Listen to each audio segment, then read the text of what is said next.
Hello दोस्तों, कैसे आप सब? बढ़िया। इस वीडियो में हम शुरू करने वाले हैं metabolism of fatty acid. Metabolism of glucose खत्म हो चुका है, अगर आप नहीं देखें तो आप जाके देखिए। और इस वीडियो में हम beta oxidation of fatty acid detail में पढ़ाएंगे और साथ में हम फैटी एसिड का डाइजेशन और एब्जॉर्प्शन पढ़ाएंगे। तो चलो शुरू करते हैं metabolism of fatty acid. Metabolism of fatty acid.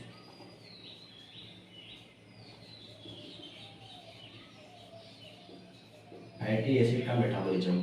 तो मेटाबॉलिज्म कैसे होगा, पहले देख लेते हैं डाइजेशन कैसे होता है। पहले देख लेते हैं कि कैसे हम लेते हैं फैटी एसिड को, हम कैसे खाते हैं और कौन से रूप में मेनली होते हैं। तो जब हम कोई फूड खाते हैं तो उसमें ट्राई एसाइल ग्लिसरॉल, फास्फोलिपिड और कोलेस्ट्रॉल एंड फास्फोलिपिड मेनली होता है। तो कौन होता है फूड में? जब हम फूड लेते हैं तो उसमें क्या होता है? Triacylglycerol, cholesterol, phospholipid mainly as fatty acid.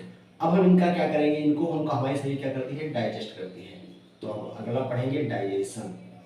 और इनका डाइजेशन कैसे होता है? तो डिफरेंट पार्ट में डिफरेंट एंजाइम्स होती हैं जो कि लिपिड्स का डाइजेशन करती हैं।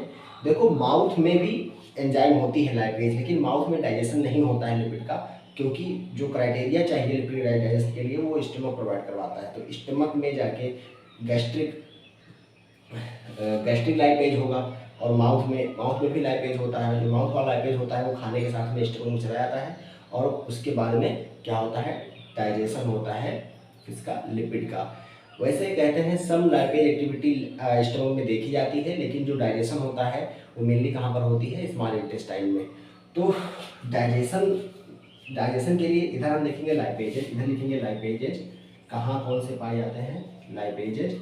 और ये कहाँ पाए जाते हैं? वेयर। इधर लिखेंगे कि ये सबस्ट्रेट क्या है? सबस्ट्रेट। और ये क्या प्राप्त बनाते हैं? प्रोडक्ट। पहले बात करते हैं माउथ में और स्टमक में। Mouth and stomach. माउथ और स्टमक में होता है लिंगुअल लाइपेज, लिंगुअल लाइपेज। और स्टमक में क्या होगा? Gastric lipase,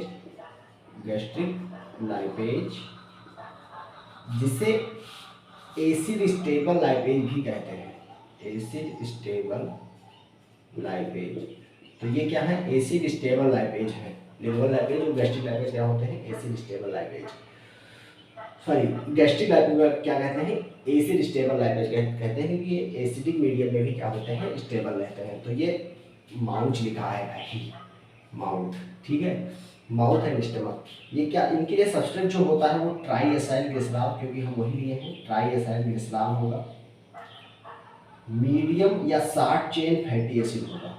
medium chain fatty acid, short chain fatty acid होगा। और ये चेंज किस में होगा? इसका प्रोडक्ट बनेगा फैटी एसिड और प्लस डाइएसाइल ग्लिसरॉल बनेगा। प्रोडक्ट बनेगा फैटी एसिड और डाइएसाइल ग्लिसरॉल। अब हम बात करते हैं स्मॉल इंटेस्टाइन में। स्मॉल इंटेस्टाइन में, तो स्मॉल इंटेस्टाइन में होता है पैंक्रियाटिक लाइपेज। और ये ऑब्लिगेटरी बाइंड करके रहता है कोलिपेज से।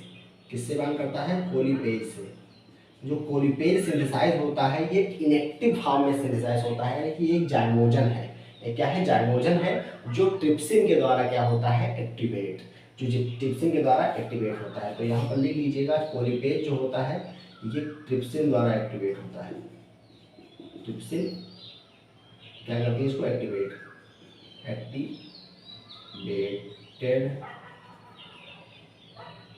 ट्रिप्स। अरे यार क्या लिखूँ, ऐसे लिखते हैं यहाँ पर, एक्टिवेटेड बाई ट्रिप्सिन। और ये क्या होता है? ये ऑब्लिगेटरी होता है। तो ये ऑब्लिगेटरी जुड़ा रहता है, ध्यान देना, तो वो भी लिख लो यहाँ पर, ऑब्लिगेटरी जुड़ा रहता है कोलिपेज किससे? पैंक्रियाटिक लाइपेज से। ये क्या करवाता है? ये ट्राइएसाइल ग्लिसरॉल को या लॉन्ग चेन, ये क्या करवाएगा, try acyl glycerol and long chain fatty acid को चेंज कर देता है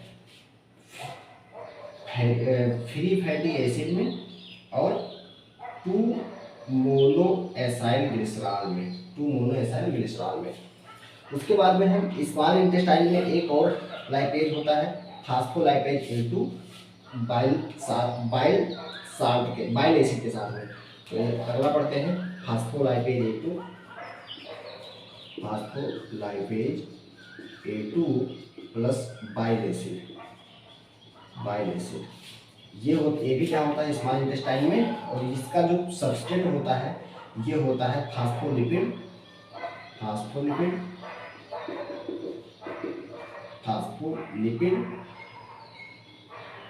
with unsaturated fatty acid on second position.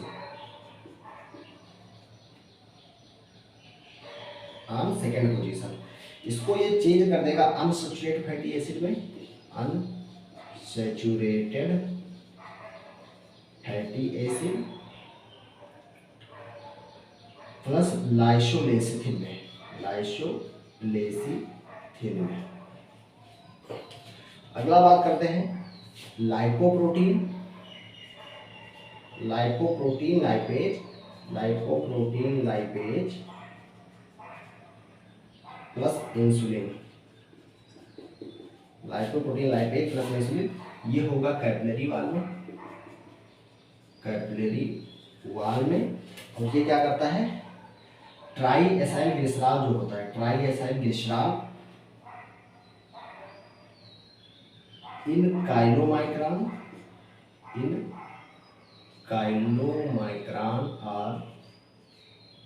और वेरी लो डेंसिटी लाइपोप्रोटीन, इसको चेंज कर देगा फ्री फैटी एसिड ग्लिसरॉल में। Free fatty acid and glycerol में। आप लोग लिख लीजिएगा, सही से जगह नहीं बची है। अगला होता है हार्मोन सेंसिटिव लाइपेज। तो यहाँ पे इसको हम करते हैं डिलीट और यहाँ पे लिखते हैं hormone sensitive lipase. Hormone sensitive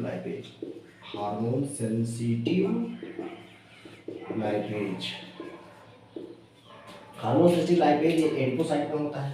कहाँ पर होता है, एडिपोसाइट में होता है। और ये ट्राई एसाइल ग्लिसरॉल जो स्टोर होगा एडिपोज टिश्यू में, उसको क्या कर देगा, चेंज कर देगा फैटी एसिड में, यानी फ्री फैटी एसिड में, और डाई एसाइल ग्लिसरॉल में और मोनो एसाइल ग्लिसरॉल में। डाई एसाइल ग्लिसरॉल या मोनो एसाइल ग्लिसरॉल में चेंज कर देता है। तो ये हुआ डाइजेशन के बारे में बात। एक चीज ध्यान रखना, कोलेस्ट्रॉल भी फास्फोलाइपेज A2 द्वारा हाइड्रोलाइज होता है। ये बात हुआ डाइजेशन, कौन से एंजाइम इसका डाइजेशन करती है, क्या बनाती है। अब हम देखते हैं कि एब्जॉर्प्शन कैसे होता है। डाइजेशन हो गया, अब इसका क्या होगा, एब्जॉर्प्शन होगा। क्या होगा, एब्जॉर्प्शन। तो हम एब्जॉर्प्शन देखते हैं। देखो एब्जॉर्प्शन जो लिपिड का होता है ये नॉर्मली नहीं हो जाता है। पहले मिसल फॉर्मेशन होता है, जब मिसल बन जाता है उसके बाद काइलोमाइक्रॉन बनता है, और काइलोमाइक्रॉन क्या होता है, जाता है लिम्फ वेसल में, लैक्टियल में। तो लैक्टियल में एब्जॉर्ब होता है, लैक्टियल के एब्जॉर्ब होने के बाद क्या जाएगा, ब्लड वेसल में। तो इसको समझते हैं, एब्जॉर्प्शन को समझते हैं। देखो पहले क्या होगा, फैट ड्रॉपलेट्स होगा। ये क्या है, फैट ड्रॉपलेट्स। ये बात हो रही है हमारे ल्यूमर में, गट के ल्यूमर की बात हो रही है। फैट ड्रॉपलेट्स बन जाएंगे। फैट ड्रॉपलेट्स के बाद में क्या हो जाएगा, इमल्सिफिकेशन होगा। क्या होगा, इमल्सिफिकेशन होगा। इमल्सिफिकेशन जो होता है इसको 3 चीजें हेल्प करती हैं, यानी कि बाइल साल्ट हेल्प करता है। बाइल साल्ट, क्योंकि इमल्सिफिकेशन क्या होता है कि ये इमल्सिफिकेशन इसलिए होता है कि सरफेस एरिया बढ़ जाए। सरफेस एरिया जो फैट ड्रॉपलेट्स हैं इनका सरफेस एरिया बढ़ जाए, तो इसको करवाता, इमल्सिफिकेशन में लिख लेना, करवाता कौन है, बाइल साल्ट। हेल्प कौन करता है, बाइल साल्ट हेल्प करता है। पेरिस्टाल्सिस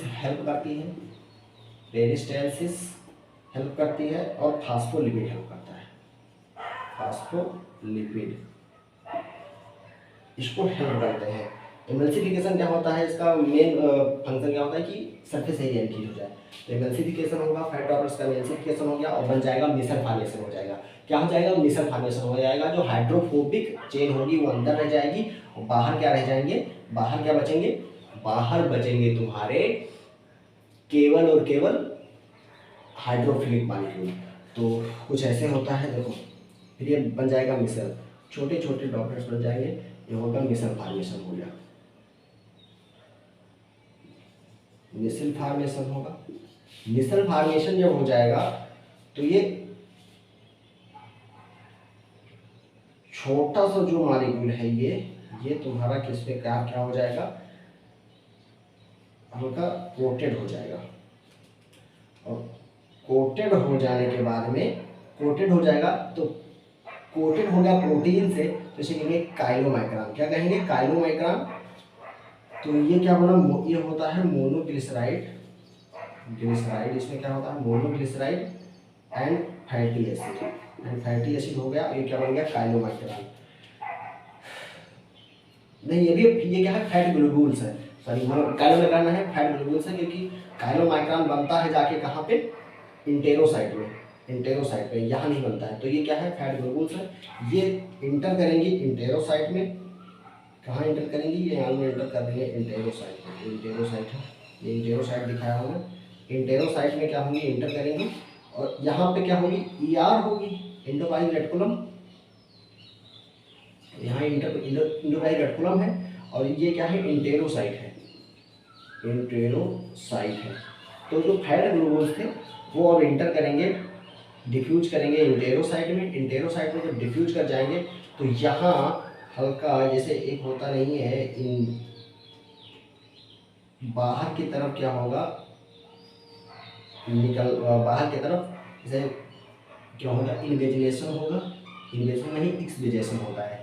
इसमें क्या होता है, इन्वेजन बाहर की तरफ फैट ग्लोब्यूल्स निकलते हैं और ये बन जाते हैं, प्रोटीन कोटेड हो जाते हैं, लाइपोप्रोटीन के बने होते हैं, इसलिए इनको कहते हैं काइलोमाइक्रॉन। तो ये इसमें प्रोटीन कोटिंग हो जाएगी और ये आए इंडोप्लाज्मिक रेटिकुलम में। इंडोप्लाज्मिक रेटिकुलम ये सब काम कर रही है, इसको प्रोटीन कोटेड कर दी और बाहर निकाल देगी, बाहर निकाल देगी। तो लिपिड बीच में है, बाहर क्या है, प्रोटीन है, इसको कहते हैं लाइपोप्रोटीन। लाइपोप्रोटीन का बना होता है और ये क्या कहेगा, क्या कहलाएगा, काइलोमाइक्रॉन। तो यहाँ पे जो ये ड्रॉपलेट्स आए, यहाँ पे जो ये ड्रॉपलेट्स आए ये क्या होते हैं, ट्राइग्लिसरॉल। इसमें होता है ट्राइग्लिसरॉल प्लस लाइपोप्रोटीन। क्या होता है, triglycerol, triglycerol plus lipoprotein coat हो जाए, बन जाएगा। लाइपोप्रोटीन का क्या हो जाएगा, प्रोटीन, और ये बन जाएंगे काइलोमाइक्रॉन। यानी क्या कहेंगे, काइलोमाइक्रॉन। काइलोमाइक्रॉन जैसे कहते हैं ट्राइग्लिसरॉल प्लस लाइपोप्रोटीन, ये काइलोमाइक्रॉन हो गया। अब काइलोमाइक्रॉन लैक्टियल में इंटर हो जाएगा, तो इधर बना देता हूँ लैक्टियल। ये क्या है, लैक्टियल है। लैक्टियल यानी कि लिम्फ वेसल है, लिम्फ वेसल है काइलोमाइक्रॉन। लैक्टियल क्या होती है, लिम्फ वेसल। इसमें एंट्री हो जाएगी, जो ये फैट, जो ये काइलोमाइक्रॉन बने थे वो इंटर कर जाएंगे लिम्फ लैक्टियल में, और लैक्टियल से एंट्री हो जाएगी इनकी ब्लड वेसल में। तो ये क्या है, ब्लड वेसल है, ब्लड वेसल। फिर ये लैक्टियल से कहाँ छोड़ दे जाएंगे, ठीक है, ब्लड में। तो ये हो गया absorption, absorption of the fat lipid. Triglycerol plus lipoprotein chylomicron कहलाता है, ये ध्यान रखना। मिसल फॉर्मेशन होगा, मोनोग्लिसराइड प्लस फैटी एसिड बना। ये तुम्हारा इंटेरोसाइट जो कि इंटेस्टाइन की सेल है उसमें अंदर जाएगा। इसमें एंडोप्लाज्मिक रेटिकुलम होगा जो इसको पैकिंग क्या करवाएगा, फोल्डिंग करवाएगा, प्रोटीन फोल्डिंग करवाएगा। इसके ऊपर प्रोटीन की कोट आ जाएगी, यानी कि ये लाइपोप्रोटीन बन गया, लिपिड प्लस प्रोटीन। और इसमें अंदर होगा ट्राइग्लिसराइड, इसे कहेंगे काइलोमाइक्रॉन। ये जाके लैक्टियल में छोड़ दिया जाएगा, लैक्टियल से ब्लड वेसल में हो जाएगा और ये हो गया एब्जॉर्ब। तो ये एब्जॉर्प्शन की बात हुआ। अब हम चलते हैं देखने, हम अपना मेन चीज क्या, beta oxidation of fatty acid. Beta oxidation of fatty acid. Video तो लंबा हो ही गया होगा भैया, और 14 मिनट का हो गया। अब हम पढ़ते हैं देखो एबनॉर्मलिटीज को देख लेते हैं। एबनॉर्मलिटीज पढ़ने से पहले बीटा ऑक्सीडेशन कुछ एबनॉर्मलिटीज देख लेते हैं। तो एबनॉर्मलिटीज जैसे कि स्टेटोरोइया, स्टेटोरोइया हो गया, रोइया रोहिया है, ठीक है। तो स्टेटोरोइया क्या होता है, फीकस में अप स्प्लिट फैट आ रहा है, up split fat in faeces, faeces. तो फीसस में क्या आ रहा है, अब स्प्लिट फैट, यानी कि इसमें डाइजेशन ही नहीं हुआ, तो ये डिफेक्टिव डाइजेशन का केस हुआ ना, डिफेक्टिव डाइजेशन नहीं हुआ, डिफेक्टिव डाइजेशन है तो उस कंडीशन में क्या हो जाएगा, स्टेटोरिया, अब स्प्लिट फैट दिखाई पड़ेगा फीसस में। अगर डिफेक्टिव एब्जॉर्प्शन है, अगला देखते हैं डिफेक्टिव एब्जॉर्प्शन है। एब्जॉर्प्शन डाइजेशन तो हो गया, डाइजेशन तो हो गया, लेकिन एब्जॉर्प्शन अच्छा नहीं हो पाया, एब्जॉर्प्शन नहीं हो पाया सही, तो उस केस में हो जाता है सीलियक डिजीज, सीलियक डिजीज हो सकता है, सीलियक डिजीज हो जाता है, स्प्रू हो जाएगा, और हो जाएगा कॉहन्स डिजीज, कॉहन्स डिजीज, कॉहन्स डिजीज हो जाएगा, सर्जिकल।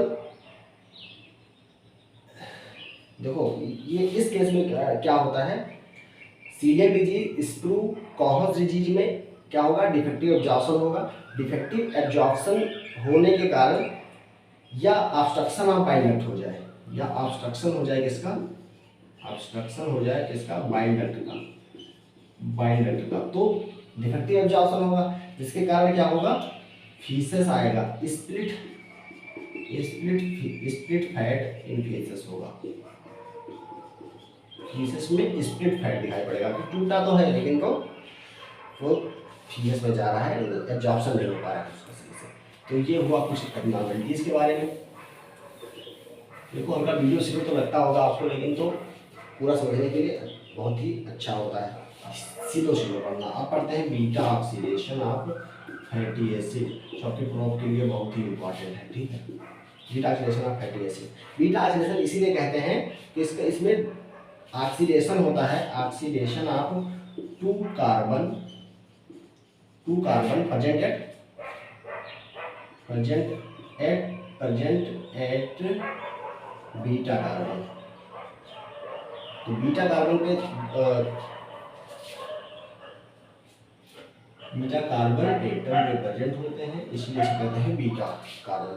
तो ये हो गया बीटा ऑक्सीडेशन। देखो जो बीटा ऑक्सीडेशन होता है, इसमें पहले कुछ प्रिपरेटरी फेज होते हैं, और प्रिपरेटरी फेज के बाद में क्या होता है, एक्चुअल बीटा ऑक्सीडेशन होता है। तो ये दोनों जगह पे होता है, माइटोकॉन्ड्रिया और साइटोप्लाज्म। साइटोप्लाज्म से जो फैटी एसाइल कोएंजाइम ये बनता है, ये ट्रांसफर होता है माइटोकॉन्ड्रिया में, और इसके लिए कार्निटीन एसाइल ट्रांसफरेज होता है, जो कार्निटीन एसाइल ट्रांसफरेज 1 और कार्निटीन एसाइल ट्रांसफरेज 2। 1 क्या करता है, उसको अंदर ले आता है, और जो कार्निटीन बचा होता है उसको बाहर निकालने के लिए क्या फिर से आता है, कार्निटीन एसाइल ट्रांसफरेज 2। तो इसके बारे में देखते हैं। देखो पहला स्टेप होता है इसमें, जो प्रिपरेटरी स्टेप होता है, पहले एक्टिवेशन होगा फैटी एसिड का, फैटी एसिड का एक्टिवेशन होगा, और उसके बाद में क्या होता है, एक्चुअल स्टेप होता है बीटा ऑक्सीडेशन का। तो इस पे स्टेप के बारे में बात करते हैं। तो पहले देखते हैं प्रिपरेटरी स्टेप, प्रिपरेटरी स्टेप के बारे में बात करते हैं। प्रिपरेटरी स्टेप जो होते हैं, ये टोटल 4 प्रिपरेटरी स्टेप होते हैं।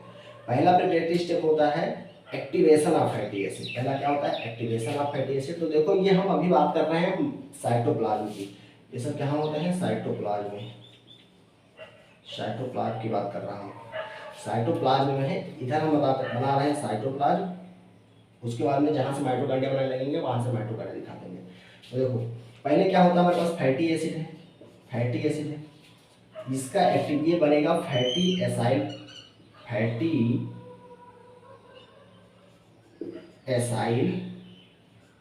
Coenzyme A, fatty acyl coenzyme A by the enzyme fatty acyl coenzyme A synthase, fatty acyl, यहाँ पे जो एंजाइम होगा वो होगा fatty acyl coenzyme A synthase or thiokinase. ये होगा फर्स्ट स्टेप ऑफ प्रिपरेशन, यानी कि एक्टिवेशन ऑफ, ये क्या है, एक्टिवेशन ऑफ फैटी एसिड है। First step of preparatory phase है ये। इसमें क्या होगा, एक्टिवेशन ऑफ फैटी एसिड हो गया। अब एक्टिवेशन जब हो गया उसके बाद में ये सब मामला कहाँ हो रहा था, साइटोप्लाज्म में। कहाँ हो रहा था ये मामला, साइटोप्लाज्म में। ये मान लो क्या है, माइटोकॉन्ड्रियल क्या है, मेम्ब्रेन है। ये ऐसे बना रहा हूँ, माइटोकॉन्ड्रियल मेम्ब्रेन, ठीक है। अब इधर का बात हो रहा है माइटोकॉन्ड्रिया का बात हो रहा है।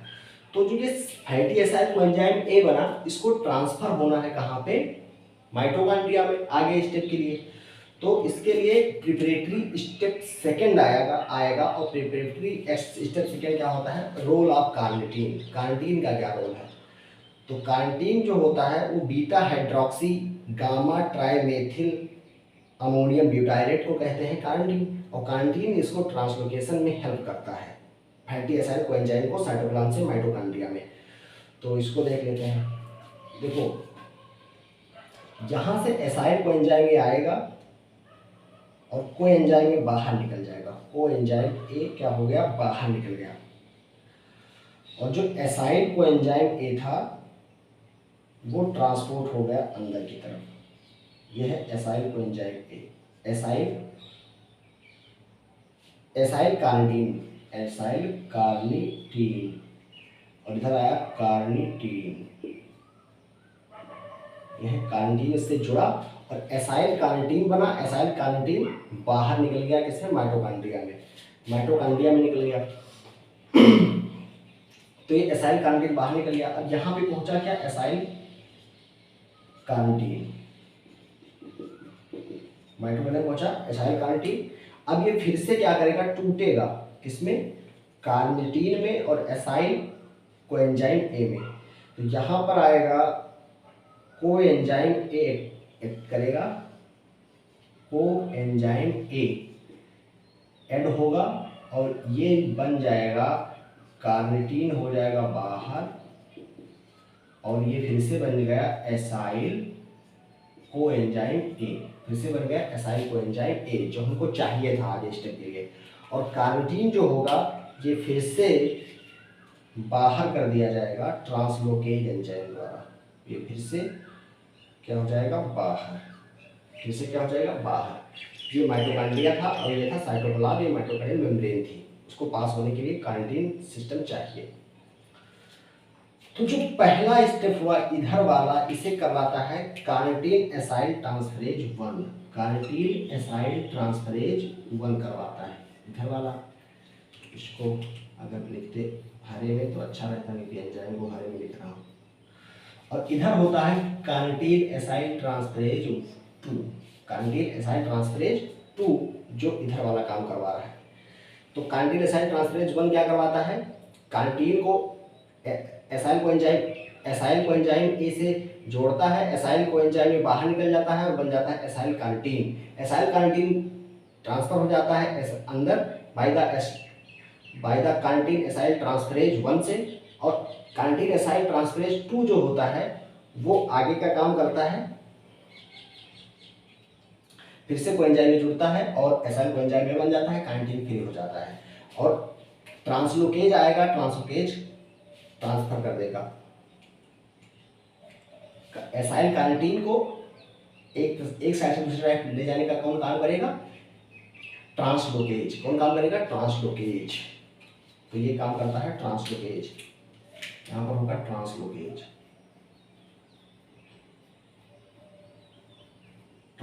होगा। तो ये कितने स्टेप हो गए, एक स्टेप हो गया प्रिपरेटरी, ये हो गया दूसरा स्टेप प्रिपरेटरी, ये हो गया तीसरा स्टेप प्रिपरेटरी, और ये होता है चौथा स्टेप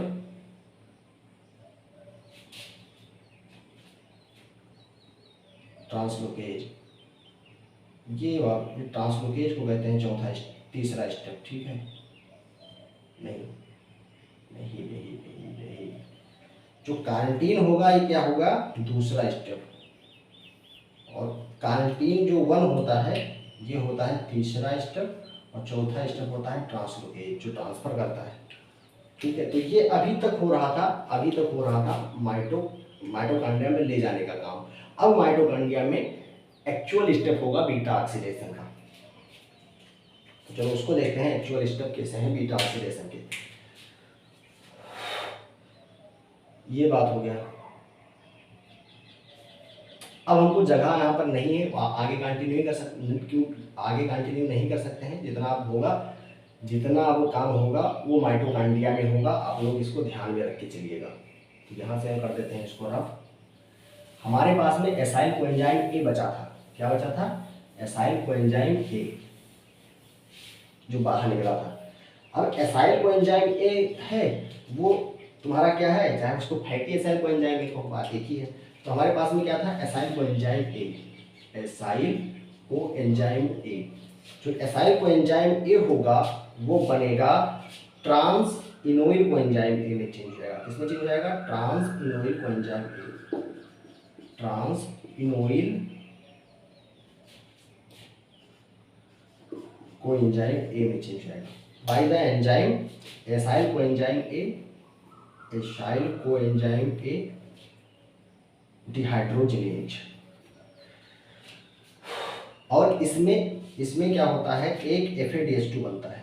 तो इसमें रेड से बना रहा हूँ, जहाँ एनर्जी निकल रही हो बना रहा हूँ इसे। तो इसमें एक FADH2 बनता है, यानी कि एक FAD आया होगा और FADH2 बना होगा।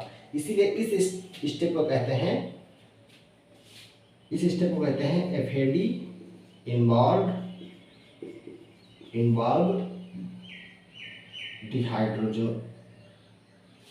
FAD linked dehydrogenase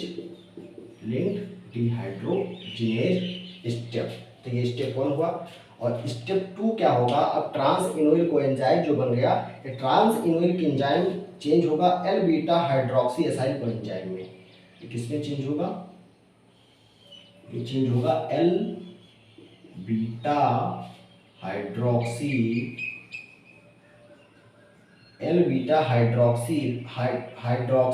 acyl coenzyme A में। और ये चेंज होता है बाय द इनोइल कोएंजाइम के हाइड्रोलेज द्वारा। और इसमें वाटर क्या होता है, ऐड होता है। ये होता है इनोइल कोएंजाइम ए हाइड्रेटेज द्वारा। और ये होता है स्टेप 2, जो होता है हाइड्रेशन। उसके बाद में जब L beta hydroxy acyl coenzyme A बन गया, इससे आगे बनता है beta keto acyl coenzyme A. क्या बनेगा, beta keto acyl coenzyme A बनेगा, beta keto acyl coenzyme A बनेगा। और ये बनेगा बाय, यहाँ पर एक NADH प्लस निकलेगा, NADH+H+ बाहर निकलेगा, यानी कि एक NAD प्लस इस पे ऐड ऑन हो रहा होगा। और ये होता है bye the enzyme beta hydroxy acyl coenzyme A dehydrogenase. तो आप लिख लीजिएगा L beta hydroxy acyl coenzyme A dehydrogenase. ये होता है स्टेप 3। स्टेप 3 क्या होता है, NAD प्लस डिपेंडेंट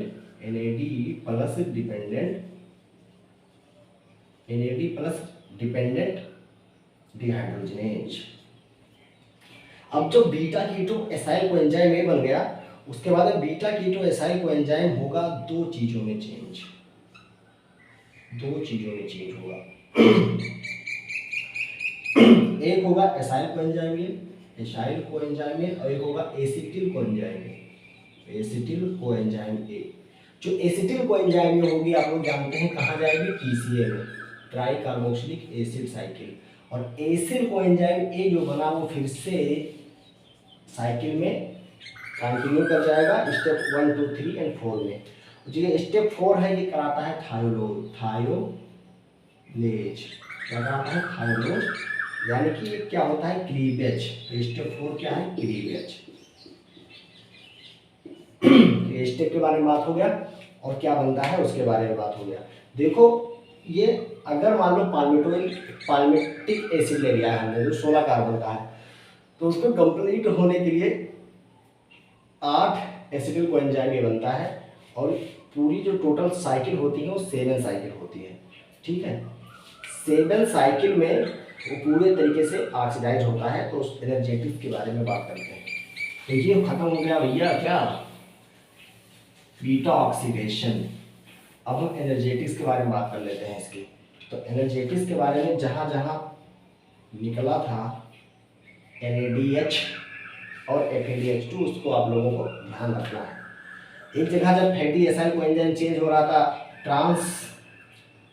ट्रांसफिनोल कोएंजाइम में, तब निकला था एक FADH2 और एक NADH निकला था जब L beta hydroxy acyl coenzyme change हो रहा था कहाँ पे?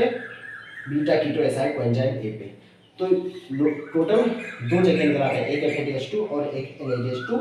और जब एक्टिवेशन हो रहा था तो उसमें हम लिखना ATP का दिखाना भूल गए हैं, वहाँ पर एक ATP लगती थी। तो जब फैटी एसिड जब चेंज हो रहा था इसमें फैटी एसाइल कोएंजाइम ए में, तो वहाँ पर ATP लगती है, 2 ATP।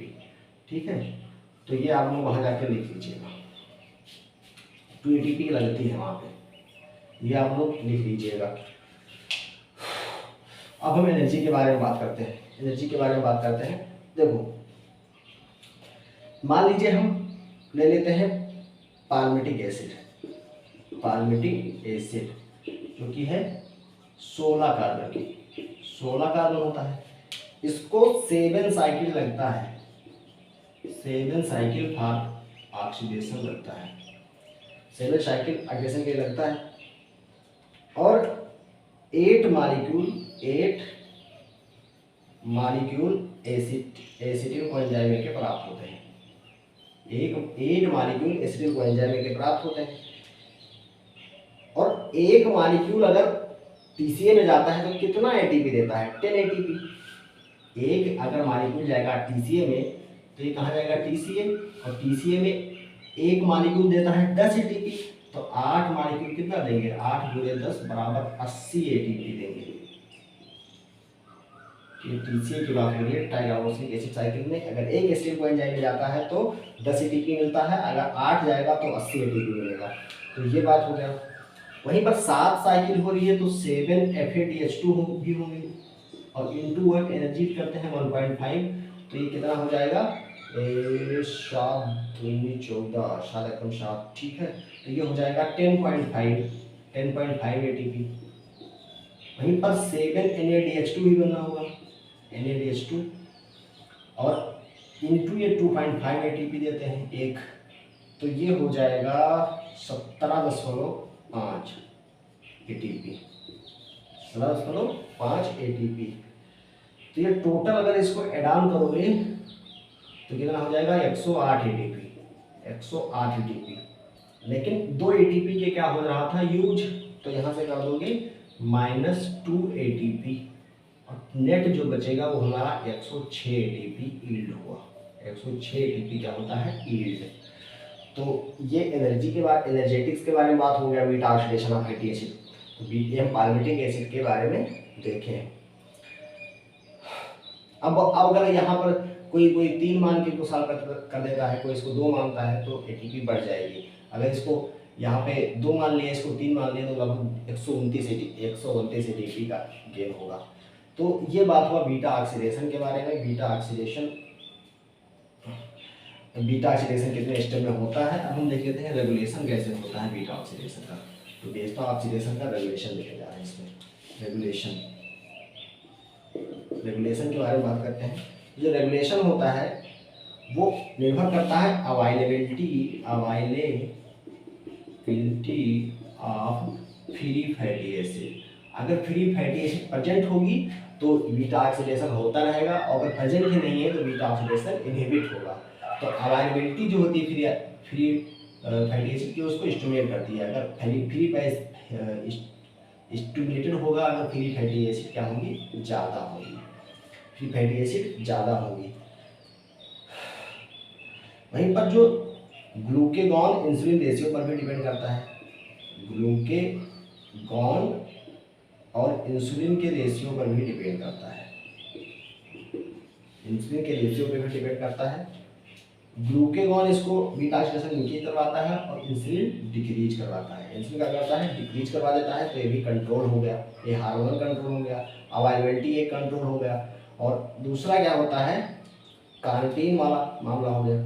तो जो CAT कार्निटीन एसाइल ट्रांसफरेज जो 1 है, ये क्या करता है, रेगुलेट करता है। अगर साइटोप्लाज्म से माइटोकॉन्ड्रिया में गया ही नहीं है एसाइल कोएंजाइम में, तो क्या होगा, आगे ऑक्सीडेशन होगा ही नहीं। और ये कार्निटीन जो 1 होता है, इसको एक होता है कोएंजाइम ए जो इनहिबिट करता है, क्या होता है, माइलोनिल कोएंजाइम ए है। माइलोनिल कोएंजाइम ए क्या कर देता है, इनहिबिट कर देता है कार्निटीन एसाइल ट्रांसफरेज 1 को, तो बीटा ऑक्सीडेशन क्या हो जाएगा, इनहिबिट हो जाएगा। तो ये बात हुआ रेगुलेशन के बारे में। वीडियो अच्छी लगी हो तो लाइक कीजिए, चैनल को सब्सक्राइब कीजिए और दोस्तों को शेयर कीजिए। धन्यवाद।